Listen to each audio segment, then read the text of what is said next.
Neil MacGregor, Germany, Memories of a Nation.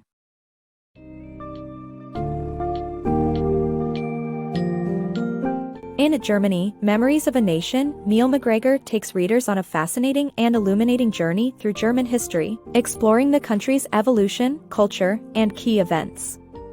By analyzing significant locations such as the Brandenburg Gate and the Berlin Wall, MacGregor delves into the rich tapestry that is the German identity. The book also explores important cultural and linguistic aspects of German culture, from the Rhine River's place in German art, the unifying power of the German language, to the national importance of beer. Throughout the summary, readers will gain intriguing insights into the roots of German ingenuity, trade networks, and social values, providing a well-rounded understanding of the nation.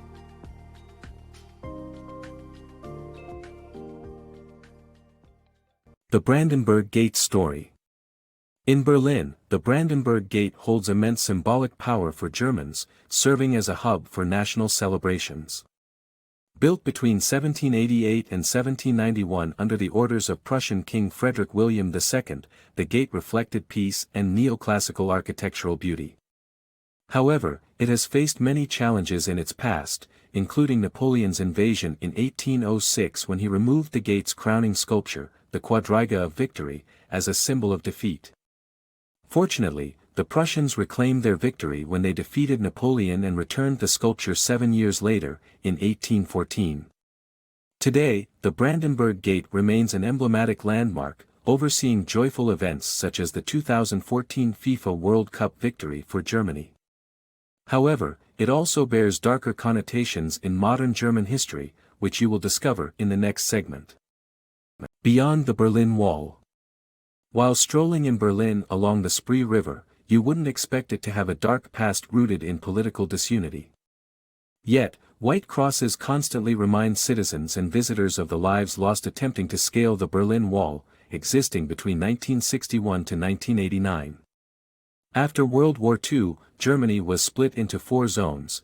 The Soviet-controlled East established a communist system while the West comparatively enjoyed wealth and freedom under democracy.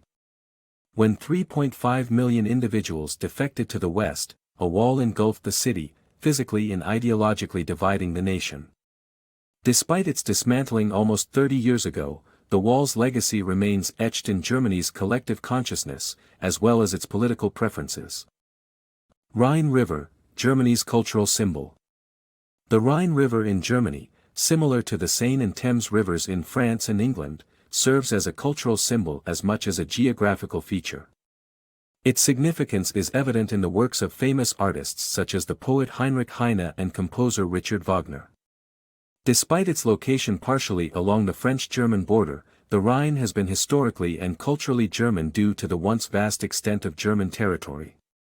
Strasbourg's cathedral, though in France, represents German identity in architectural design and houses an astronomical clock showcasing Germany's clockmaking industry.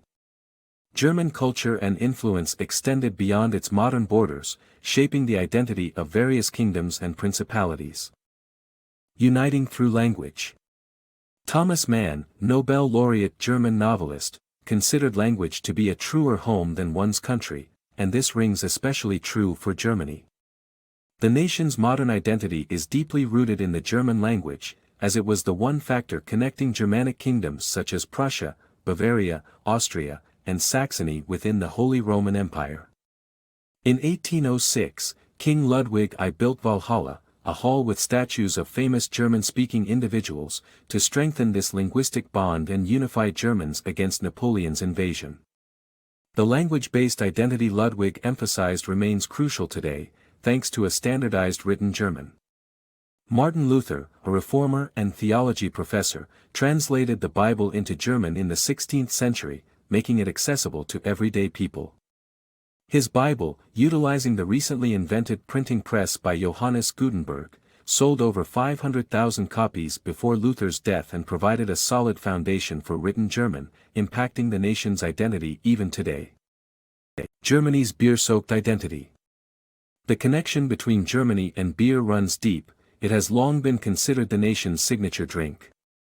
This association was further strengthened by King Ludwig I, who turned beer consumption into a cultural institution with the inception of Oktoberfest in 1810. This world-famous beer festival attracts hundreds of thousands of visitors each year. The love for beer in Germany can be traced back over 2,000 years, as illustrated by Roman historian Tacitus and the impressive collection of drinking vessels at the British Museum. The German beer purity law, written in 1487, exemplifies national pride in the beverage, with the law still being enforced today, albeit with some adjustments. Unraveling Germany's economic mastery. Germany's economic prowess can be traced back centuries to the formation of the Hanseatic League or Hanse, a confederation of merchant guilds established in the 12th century.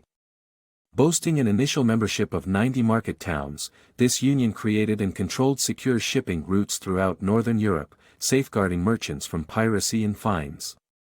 The Hanse enriched its region by facilitating safe trade, no need for producing goods.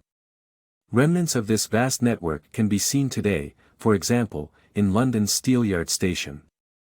Originally known as Stahlhof in German, it was once the bustling English headquarters of Hanse. Even into the 19th century, influential German traders and artists contributed to English society, showcasing the nation's continued economic presence throughout history. Prussian royalty's Iron Revolution. A fascination for iron, a common metal with symbolic significance, has long been an integral part of Prussian royalty. Unlike their European counterparts who adored gemstones, the Prussians preferred iron jewelry as it represented humility and commitment to sacrifice luxury for practicality. In the Prussian capital of Berlin, this affinity for iron was most evident. King Frederick William I, rather than casting an impressive statuette in bronze, chose iron as a means to display his victory over the Swedes. Iron experienced a revival during the 1806 Napoleonic Wars when Prussian nobles donated valuable jewelry for the war effort and received iron jewelry in return. As Prussia's position strengthened in 1813, King Frederick William III honored the nation's devotion to iron by introducing the Iron Cross, Eisernkreuz, as a military decoration, an innovative inclusion that highlighted the merits of this legendary metal.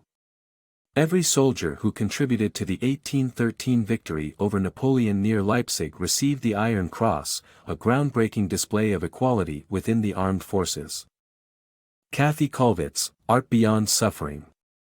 The influential German artist Käthe Kollwitz found her muse in the suffering and strife of her time. Living in Berlin's working-class Prenzlauer Berg during the early 1900s, she witnessed abject poverty and social unrest, drawing parallels to the German Peasants' War of the 1520s. A series of her paintings depict these tumultuous events, while another, Woman and Dead Child, pays tribute to the mothers powerless against their children's starvation and sickness. Becoming all too familiar with the horrors of war, Kollwitz lost both her son Peter in World War I and her grandson, also named Peter, in World War II. Her pain and grief found their way into her art, immortalizing the profound impact of tragic events on countless lives during the first half of the 20th century.